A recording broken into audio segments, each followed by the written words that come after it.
मुझको किस्तों में समझने की जरूरत ही नहीं। मुझको किस्तों में समझने की जरूरत ही नहीं। मेरी पेशानी पे रोशन है ख्यालात मेरे। अस्सलाम वालेकुम दोस्त, मैं आपका होस्ट अरकान अहमद सादिक। तो कैसे हैं आप लोग? उम्मीद है कि खैरियत से होंगे। दोस्तों, आज हमारे हाथ में एक किताब है, इकबाल अशहर साहब की किताब धनक तेरे ख्याल की। बहुत खूबसूरत किताब है। कंकर गिरा तो झील का पानी मचल गया। कंकर गिरा तो झील का पानी मचल गया। गहरा सुकूत टूट के नगमों में ढल गया।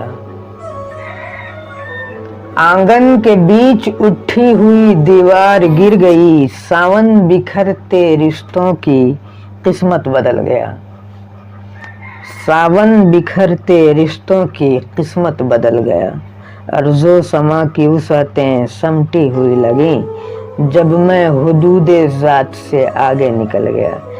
लौटा तो घर की खोज में भटका बहुत वो शख्स, 2-4 दिन में शहर का नक्शा बदल गया। मेरे सुनहरे ख्वाब तो मिट्टी हुए मगर ऐ यार तेरे पाँव का कांटा निकल गया।